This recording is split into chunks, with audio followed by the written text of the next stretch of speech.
আছো তোমরা সবাই? আশা করি খুব ভালো আছো, আমিও খুব ভালো আছি। আমার একটি নতুন ব্লগে তোমাদের সবাইকে স্বাগত।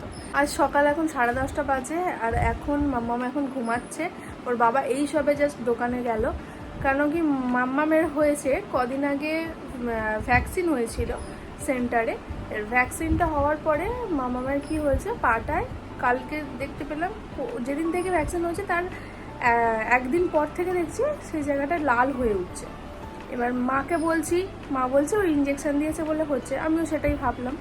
তো কদিন পর দেখছি সেই জিনিসটা একটু পুঁজ জমেছে সেই ইঞ্জেকশনের জায়গাটা। তো আজকে দেখলাম খুবই খারাপ অবস্থা মেয়ের পায়ে। তো ডক্টর ওখানে ফোন করেছিলাম, তো ওনাও ফোন করে বললো যে ডক্টরকে একবার দেখিয়ে নিতে। তাই আজকে একবার যাব ডক্টরকে দেখাতে। আর এখন সকাল সকাল আমার স্নান হয়ে গেছে, কারণ আজ হচ্ছে জয়মঙ্গলবারের একটা উপোস আছে। সকাল সকাল স্নান করে সেই উপোসের আগে জলটা খেতে হয়, সেটা খেয়ে নিলাম। আর এখানে বিছানাটা পরিষ্কার করে এরপর বেরোবো ডক্টরের কাছে। ডক্টরকে দেখিয়ে তারপর যাবো ওখান থেকে বাপের বাড়ি। তারপর সন্ধেবেলা যাচ্ছি, যদি মেয়ের শরীর ভালো থাকে তো যাব হচ্ছে মুম্বার মায়ের মামার বাড়ি, মানে আমার শাশুড়ি মার মামার বাড়ি যাব। সেখানে অনেক বড় পুজো হয়, তো সেখানেই যাওয়ার ইচ্ছা আছে। এখন আমি শিওর নই, যদি আমার মেয়ে ঠিক থাকে তবেই আমি যাব, নয়তো ওরা যাবে। তো চলো এখান থেকে ভিডিওটা স্টার্ট করি। মোটামুটি রেডি হয়ে গেলাম তাড়াতাড়ি করে। এখন বিছানা গোছাতে গেলাম, কিন্তু বিছানা গোছানোর সময় আমি পেলাম না, কারণ ঘরের যে অবস্থা, এখন 1 ঘন্টা সময় লাগবে। মাম্মা উঠে পড়েছে, খুব কান্নাকাটি করছে। মামার পাটা দেখা হচ্ছে একবার, এই দেখো কি সিচুয়েশনের পাটা, ইঞ্জেকশন দিয়ে কি অবস্থা করেছে। তো এই যে আমি চলে এসেছি, এখন সন্ধে হয়ে গেছে দেখতেই পাচ্ছ। আর আমি ব্লগ স্টার্ট করার একদম টাইম পাইনি, কারণ সকালবেলা মামকে নিয়ে তো মানে কি বলবো, মানে ডাক্তারের কাছে গেলাম, বললাম ডক্টরখানায় যাব। তো গেলাম, গিয়ে দেখলাম যে ডক্টর আসেনি, এখন 1 সপ্তাহের জন্য ছুটিতে আছে স্যার। তারপরে আবার ওখান থেকে সেন্টারে ফোন করে আবার জগৎবল্লভপুর হসপিটালে নিয়ে যাওয়া হলো, আমাদের এখানে যে গ্রামীণ হসপিটাল সেখানে নিয়ে যাওয়া হলো। সেখানে আউটডোরে ডক্টর দেখালাম। তো যাই হোক, ওষুধ দিয়েছে, এখন মোটামুটি মাম্মা অনেকটাই ভালো আছে।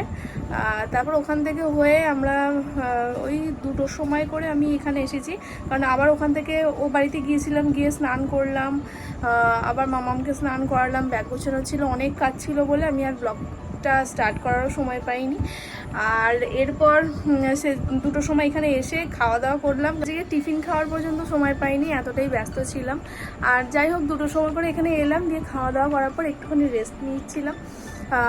তো তারপরে এই যে এখন সন্ধে হয়েছে, এবার বেরোবো। তো এই যে ড্রেস পরা হয়ে গেছে, এবার একটুখানি হালকা করে রেডি হয়ে নেবো। এদিকে মামামের জন্য দুধ রেখে দিয়েছি, মামামকে খাইয়েও দিয়েছি। খুব তাড়াতাড়ি যাবো, খুব তাড়াতাড়ি ফিরে পড়বো, এরকম প্ল্যান আছে।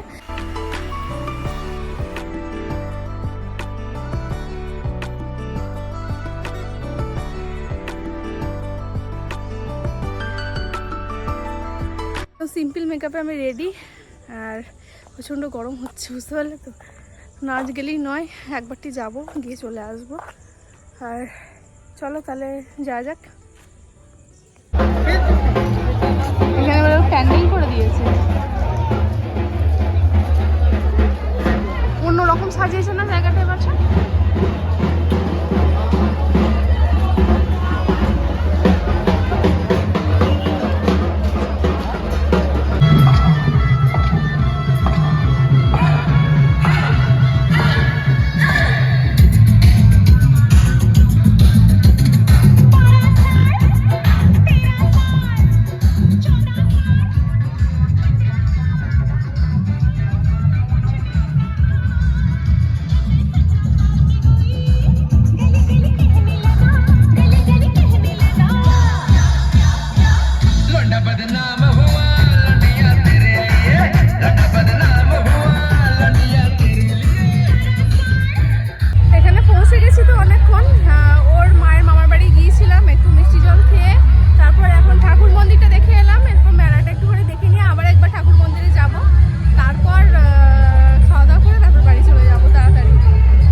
সেই পুজো।